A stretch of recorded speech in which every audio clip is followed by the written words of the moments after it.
Easy people, welcome back to my channel at Big Steve MCFC. How's it all going? Everyone happy? Wembley, Wembley. We're the famous Man City and we're going to Wembley. Good result yesterday. Just got back now from Southampton. Stayed down there last night. Drove up Sunday morning. A bit of a drive. Yeah, well, I was planning on having a rest and not going Southampton. I just thought, you know what, I've been travelling a lot, got plenty on my work, but the more the games start to creep up on me, the more I can't not go. So I just literally decided Sunday that, you know what, I'm going. So I just got up early in the morning and went. And obviously, in hindsight, I'm glad I did. Yeah, Manchester City 4, Southampton 1. FA Cup semi-final against Liverpool, 16th of April, I think. Just heard the absolute shite news that there's no trains running from the northwest to Euston on that weekend. So big up the FA and everybody else just thinking about themselves. You know, in London, you'll be all right getting to the game and that, but the true match-going supporters, you know, the Mancunians and the Scousers that have been following the team all season, that are finding it difficult, you know, and financially difficult to back the team in every competition, are going to have to drive up or stay over the night and things like that. You're not on, man. FA, you're not on. Villa Park, yeah, Villa Park, Old Trafford, down the road. I'm sure the Scousers won't mind Old Trafford. I'm sure we wouldn't mind Villa Park, you know what I mean? It is what it is, but some people in this football world need to get a grip. This week, for example, Crystal Palace on a Monday night. Crystal Palace on a Monday night from Manchester. It's one hell of a trip, man. One hell of a trip, especially when you've got Champions League games coming up. You've got FA Cup games coming up. You know what I mean? We've just come out of a global pandemic, and everyone's gas and electric bill is going up fucking 50%. Do you know what I mean? So you've got to big up these fans that are going to the games. You've got to respect it. You know what I mean? You've got to respect it. Every single supporter I saw yesterday at Southampton, 5,000 Man City fans in that away end, I take my hat off to you. You know what I mean? Because I know I'm running a family, I'm running businesses, and it's hard. But we do it for the love. We do it for that. We do it for the love of that badge. You know what I mean? We do it for that. And we all make sacrifices so we can enjoy things. And yeah, we do it for that. But the FA, to have semi-finals at Wembley and two Northwest teams who can't get trains down to the capital is an absolute joke. And you should hang your head in shame. And it says it's engineering work. So I'm sorry. I'm sure you can postpone the engineering works till the weekend after or the weekend before. But the weekend of the semi-finals of the FA Cup, 80,000 people coming from the Northwest. Someone's taking the piss, man. Someone's taking the piss. But anyway, back to the game yesterday. Southampton, St Mary's, coming off the back of another disappointing result against Palace. You're looking at Southampton and you're thinking it's going to be tough. You know what I mean? We've dropped points against them twice this season. So they know in their head they can frustrate us. We're not playing the greatest. So you're thinking banana skin written all over it. Starting lineup, no real standout, obviously, changes. None of the youngsters got in. Stefan got in ahead of Edison. Gundogan in midfield. Grealish playing in the 9. Sterling on the left. Jesus on the right. So we're set up all right. You know what I mean? Game starts as usual. Man City controlling possession, doing all right. Get the first goal. Sterling. Brilliant. Great scenes in the away end. Beautiful sunshine at Southampton. Raheem Sterling back in the team. Bang, 1-0. And to be honest, we huffed and puffed. We hit the post. I think it was Gundogan first half. We kept possession. But we did start letting Southampton get the ball in dangerous positions. Again, for me, Laporte seems to switch off a little bit. Takes too many touches, dwelling on the ball.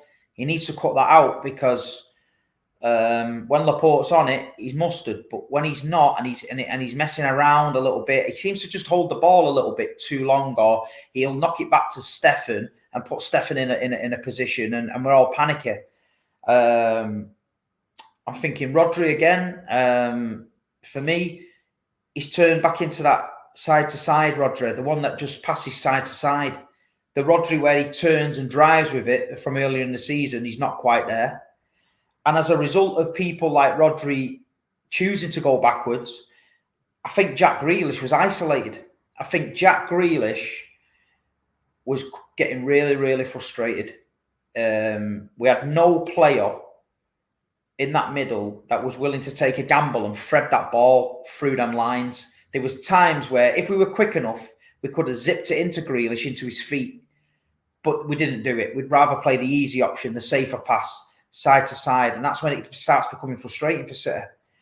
Grealish become frustrated. You could tell he was coming deep with the ball, and when he was getting the ball, he was literally around the centre circle. No good to us playing a 9, that Jack. No good, mate.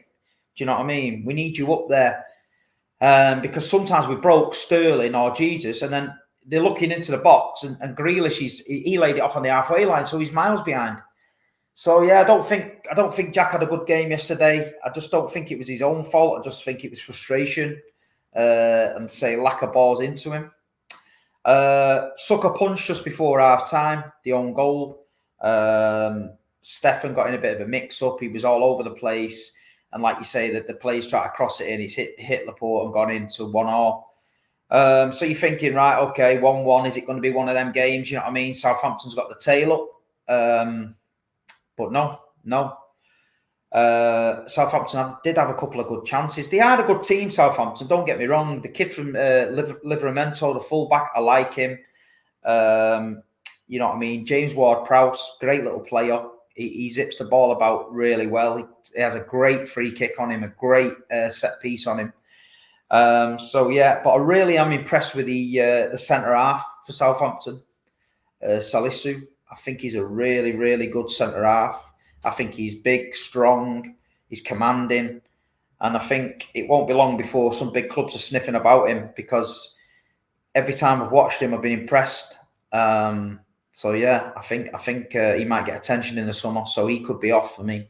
And one of the big boys might go for him, or someone just underneath the big boys, maybe Tottenham, maybe Newcastle, if they want to get someone decent centre half. I'd be looking at him. So Newcastle, I want some scouting commission if you sign him, because Big Steve said he's a good player. But yeah, like I say, the game was fizzling out. We got the penalty. It was a great penalty by De Bruyne. You know what I mean? Man City with penalties over the last 12 months have been up and down like a yo-yo. Mahrez wasn't on the pitch at the time, so Kevin dispatched it well. And then obviously we changed the game. We brought in Phil Foden and we brought on Mahrez, and you could see the difference instantly. You know what I mean? You could see the difference with Phil. He was really, really busy, really, really, really energetic. He was always looking to find the space. We started ticking along, and then Riyad Mahrez on the other side. Obviously, he's got the best touch in world football for me. As soon as he's bringing it down, he's direct, he's positive, he's trying to get in that box. He's either trying to go on the outside and cross it in, or he's coming in on his inside and shooting. Obviously, Foden's goal, great goal, edge of the box, smashes it. And then Mahrez, same thing, cuts in from the left. You're expecting him to open his body up and curl it round the keeper. But no, fires it in low. Next minute's 4-1. The Poznan's back. Don't know if anyone's seen my Instagram story. The Poznan's back out. Everyone's celebrating. Southampton was giving it the usual bollocks. You know what I mean? You're not famous anymore. Where was you when you were shit? You only sing when you're winning. But obviously all that got flipped, innit? Flip back on him. Bye-bye, Southampton. Take the band at the side of the pitch. Kept playing that. Go when the Saints go marching. All that shit. Ta-ra. But, yeah, good day at the office. 4-1 win. You're happy with that, you know what I mean? We're happy with that going into an international break. Obviously, after the Palace result, people were a bit down. This one's boosted us up a bit. Then you heard about the draw, FA Cup draw, Liverpool. So we're having it. We're going to go toe-to-toe with Liverpool at Wembley. Fantastic. And then you heard about the train strike that kicks you in the bollocks. So it's mad at the minute. It's mad. But I tell you what, April, April, it's going to be some month. Atletico Madrid twice, Liverpool twice. Do you know what I mean? It doesn't get any harder than that. You know what I mean? And our boys are going to have to be on it. Liverpool have got a tough run as well. They've got their Champions League game. They've got us. They've got Everton. I think they've got Man United. So April's going to be the decider. It's going to make and break seasons for us. City and Liverpool now, we're getting to the business end of the season. Obviously, they got a great result against Forest. Forest was unlucky for me. You know, on another day, they have a penalty at the end. A bit soft for me, but I've seen them given. And then the VAR thing with the offside. I mean, why are they showing you a camera angle that they're not using? Because they're showing us a camera angle where he looked off, and then they said goal was onside, and showing us another camera angle of it being on. So, you know, this VAR still needs tweaking a bit for me. Because if I'm a Forest fan and I see that first angle, I'm going crazy because it's off. And then all of a sudden they pull another angle out and it's on. So, yeah, it was a weird one. But, yeah, listen, there's not a lot for me to say. After the Palace game, we wanted a reaction from the players and we got it. Was it convincing? The scoreline says so, but the performance, not really. We was a bit sloppy again. We was a bit slow. I was speaking to a guy outside the ground after the game, and he said the same. He said, Steve, it's just not flowing. And I get that. It's not. If you look at earlier on in the season, we were purring along nice and everything seemed to click. But at the end of the day, it's the same players. So we've got to trust Pep to get the engine going again, haven't we? We've got to trust Pep to get that engine running again, get that smoothness, and hopefully we can get it going just in the nick of time. If we can get that engine going again and push on now, business end of the season, 9 games to go, FA Cup semi-final, Champions League quarter-final. We're in dreamland. Do you know what I mean? We're in dreamland. And at the end of the day, we're privileged. We're privileged to be in this position as Manchester City supporters. We've had many a year where this time of the season only meant one thing: fighting relegation or mediocrity, just floating around mid-table, not really bothered, not really doing anything, can't get into Europe, can't go down, just floating about. So them days for me are gone. I'm glad we're not in them days. So FA Cup semi-finals, Wembley Stadium, Champions League quarterfinals, Atletico Madrid, Premier League run-ins, 9 games to go, top of the league, 1 point. This is what football's about. This is why we get our arse out of bed in the mornings at 6, 7 o'clock. Get on coaches, get on the piss, get in the car, stay in a hotel. This is what we do it for. For the badge, man. For everything about it. Manchester City Football Club. That is what we do it for. And we've got to keep on going. We've got an international break now. I'm going to try and squeeze some bits and bobs on my channel. I don't know if there's any particular videos you guys want me to do. If you do, leave them in the comments. Let me know, and I'll try and do them. If there's any guests out there, any other YouTubers you want me to speak to, who you think could be good with me on here, having a bit of a chat, let me know and I'll do it. We've got the Big Six show tonight. If you've never watched the Big Six show, it's my resident show. 6 lads, 6 teams, next level show. It's shown on Turkish London channel, so at Turkish LDN channel. Tonight, 9 o'clock, the Big Six show. We're talking everything about the Big Six: City, Liverpool, Chelsea, Arsenal, Spurs. Do you know what I mean? And then mob over the road. So it's always banter. So big up over there. Anyone that's not supporting me on the socials, Instagram at Big Steve MCFC, YouTube at Big Steve MCFC. Like, share, subscribe. And listen, big up everyone that came up to me yesterday, the away again, said hello. Appreciates me defending the Blues, giving my opinion. I really appreciate it. Thank you very much. And listen, it is what it is, Blues. We're going to Wembley again. And do you know what? Any Blues out there that are thinking, Wembley again, don't think like that. Get the fucking tickets bought. Get some travel and go down. These days could be snatched away from us at any moment. So make sure, if you've got a chance of going to Wembley and you've got the money, go. if you can take your grandkids, take your kids, do it. Because them Scousers are going to take a full army to Wembley, yeah? Flares and all that. They haven't been Wembley that many times in the last few years. So they're going to be bouncing.